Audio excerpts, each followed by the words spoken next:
Assalamualaikum warahmatullahi wabarakatuh at magandang hapon po sa inyong lahat. So ako si Akma Jehana, ang taga-ulat ngayon hapon. So ang ating pag-aaralan or ang ating tatalakayin is tungkol sa antas ng mga wika. So ano nga ba ang antas ng mga wika? So ating tatalakayin ito, antas ng wika. Ang antas ng wikang madalas na ginagamit ng isang tao ay isang mabisang palatandaan kung anong uri na tao siya at kung sa aling antas panlipunan siya napapabilang. Okay?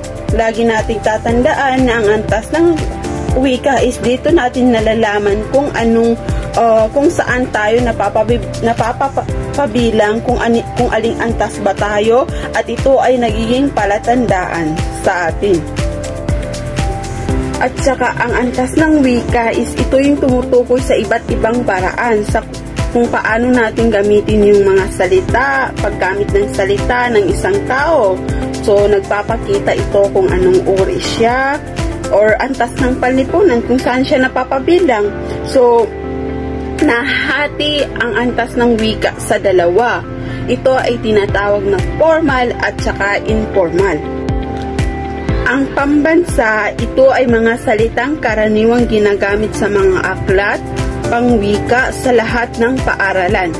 Ito rin ang wikang kadalasang ginagamit ng pamahalaan at itinuturo sa paaralan. Ating tatandaan na ang pambansa is ito yung mga salitang ginagamit natin sa buong bansa. Sa mga libro or di kaya paaralan, yung mga nababasa natin sa aklat, ito yung mga tama na ginagamit natin. So, ang halimbawa nito is ama, ina, paaralan. So, yun po yung mga halimbawa ng pambansa. Formal. Ito ay mga salitang standard dahil kinikilala, tinatanggap at ginagamit ng higit na nakakarami, lalo na sa mga nakapag-aral ng wika. Gumagamit ng bokabularyo mas komplikado kaysa ginagamit sa araw-araw na usapan. So, ang formal is ito yung mga may sinusunod tayong pamantayan, tema at gramatika. So, ito po yung mga kadalasan ginagamit natin sa ating pag-aaral. May yung mga grammar or gramatika. Panitikan. Ito po yung pangalawang uri po na napapaloob sa formal. So, ang pampanitikan, ito naman ang salitang ginagamit ng mga manunulat sa kanilang mga akdang pampanitikan. Ito ang mga salitang matatayog, malalalim, makulay, talinghaga at masining. Ang formal is ito po yung may mga sinusunod tayong pamantayan at kung ano yung tama na paggamit natin na gramatika. Ito ay kinikilala din natin or tinatanggap na ginagamit din ito ng nakakaraming tao.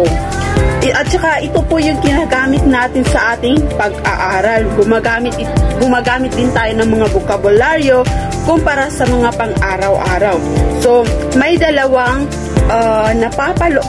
napapaloob ko sa formal. Ito ay tinatawag na pambansa at pampanitikan. Pampanitikan, ito yung mga malalalim, makulay na ginagamit ng mga manunulat sa mga nobela. Di ba yung nababasa natin na sa nobela, yung mga Wattpad is andun po yung mga malalalim na mga salita na nababasa natin. At saka yung mga tula at iba pang akda, halimbawa na lang is haligi ng tahanan. So ang pambansa niya is ama at saka sa pampanitikan niya ay tinatawag na haligi ng tahanan. So di ba napakalalim po ng ibig sabihin nun. So at saka ina, di ba ang pampanitikan niya is ilaw ng tahanan. So malalim na mga salita yon. So yun po yung tinatawag na pampanitikan. So lagi natin tandaan na ang pambansa is ito yung mga karaniwang ginagamit natin sa buong bansa.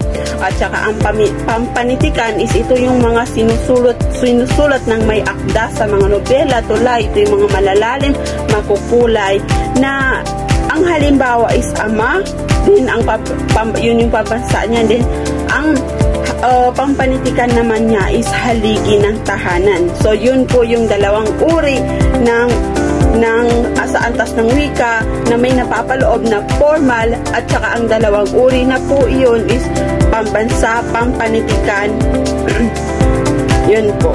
Pampanitikan, ito yung mga malalalim, makulay na ginagamit ng mga manunulat sa mga nobela. Diba yung nababasa natin na sa nobela, yung mga Wattpad is andun po yung mga malalalim na mga salita na nababasa natin.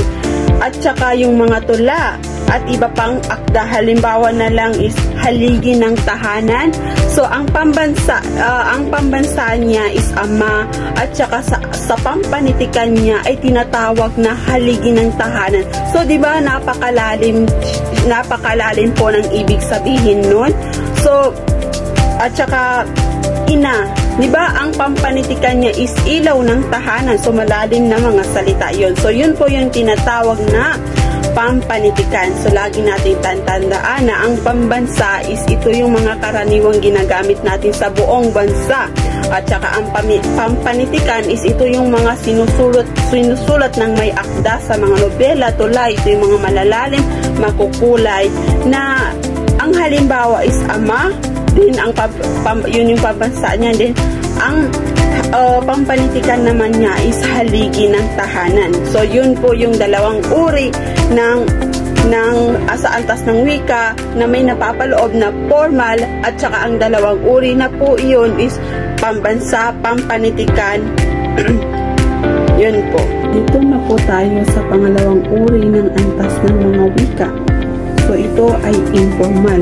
Yung una is formal, then pangalawa is informal. So ano nga po ba ang informal? So ating tatalakayin.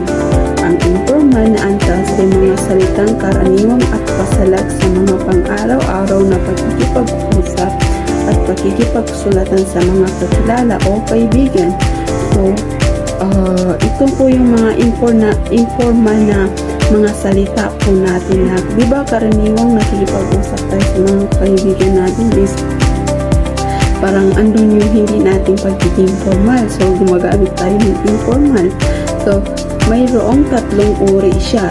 Ito ay tinatawag na lalawiganin, colloquial at balbal.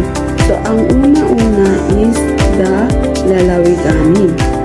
Ang unang uri po ng informal is lalawiganin.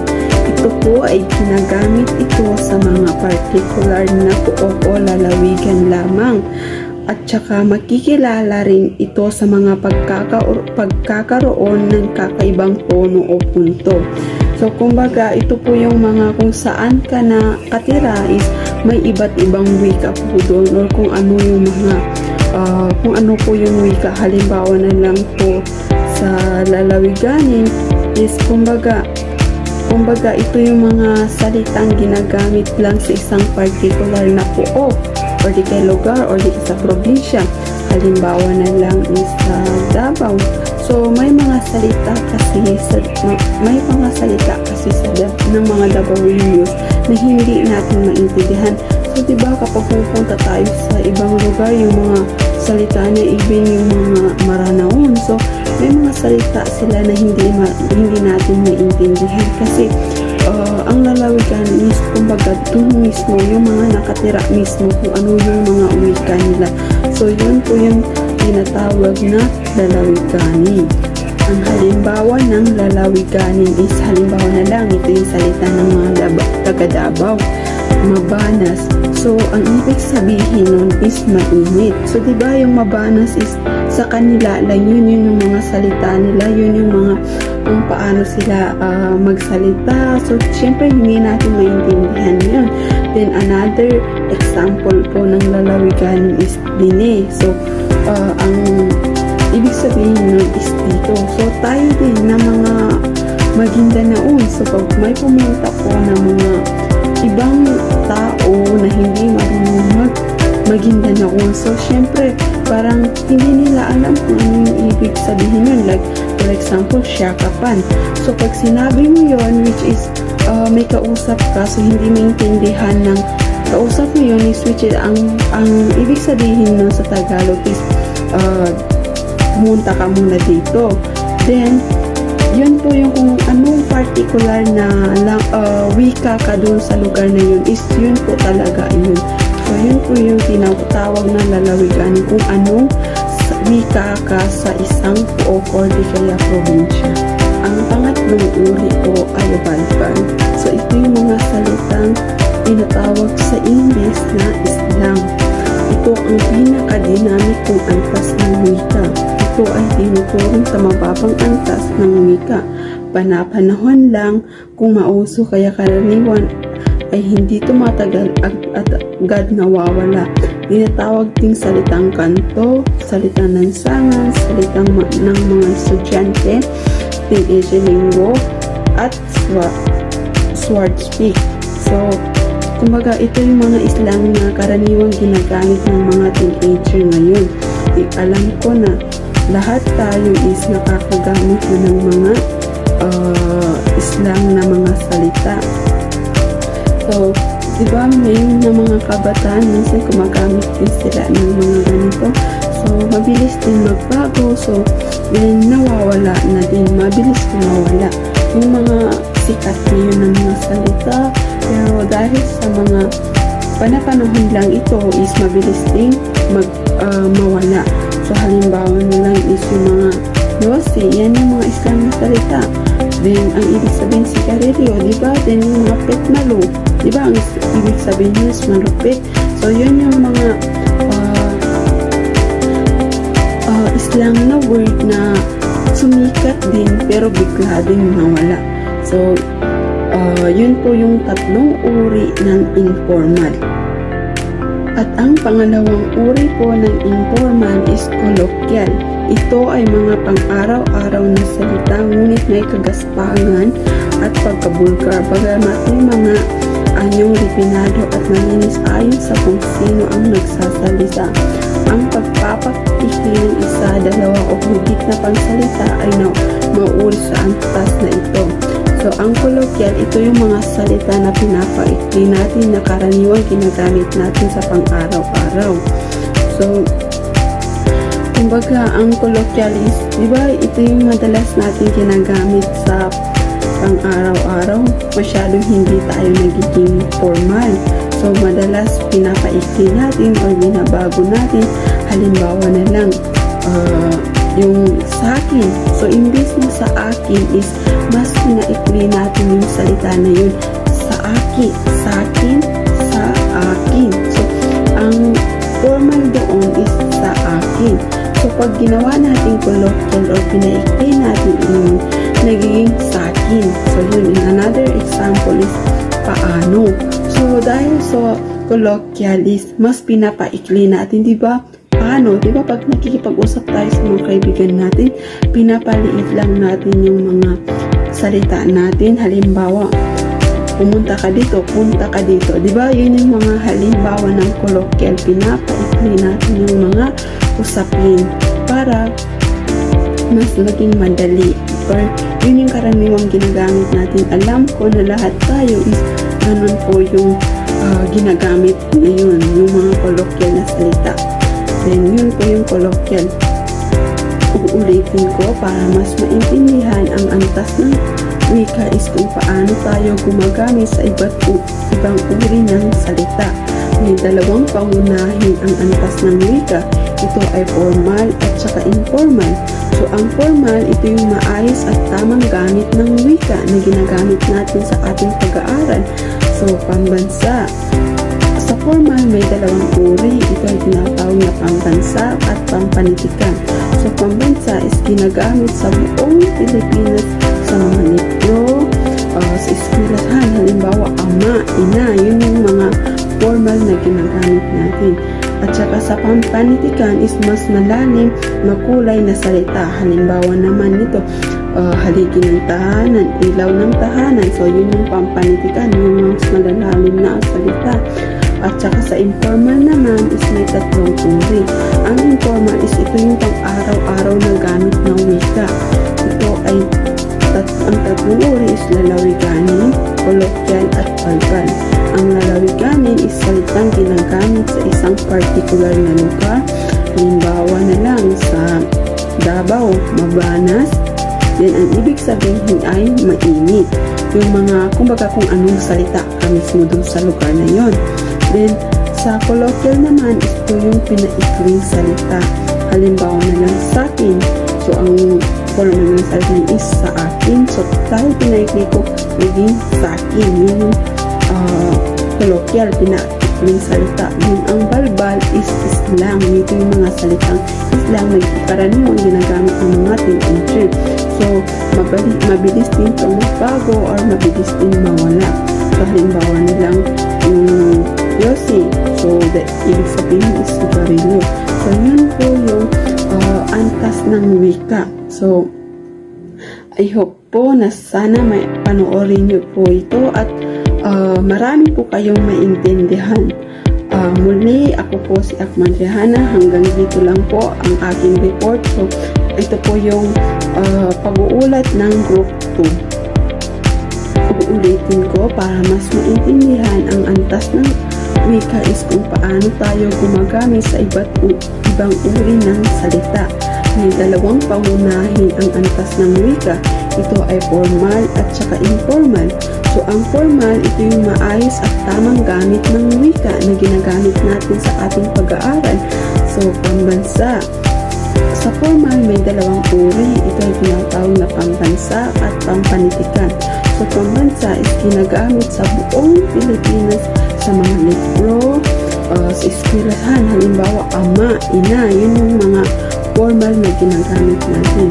At saka sa pampanitikan is mas malalim, makulay na salita. Halimbawa naman ito, haligi ng tahanan, ilaw ng tahanan. So, yun yung pampanitikan, yung mas magalalim na salita. At saka sa informal naman is may tatlong uri. Ang informal is ito yung pang-araw-araw na gamit na wika. Ito ay ang tatlong uri is lalawiganin, colloquial at balbal. Ang lalawiganin is salitang ginagamit sa isang particular na lugar. Halimbawa na lang sa Davao, mabanas. Then, ang ibig sabihin ay mainit. Yung mga, kumbaga kung anong salita ka mismo dun sa lugar na yon. Then, sa colloquial naman, ito yung pinaikling salita. Halimbawa na lang sa akin. So, ang formal ng salita is sa akin. So, dahil pinaikli ko, naging sa akin. Yun yung colloquial, pinaikling salita. Then, ang balbal is islang. Ito yung mga salitang islang na karaniwang ginagamit ng mga teenager. So, mabilis din ito magbago or mabilis din mawala. So, halimbawa na lang yung Yossi. So, the ibig sabihin is Garillo. So, yun po yung antas ng wika. So, I hope po na sana may panoorin nyo po ito at marami po kayong maintindihan. Muli, ako po si Akman Rehana. Hanggang dito lang po ang aking report. So, ito po yung pag-uulat ng Group 2.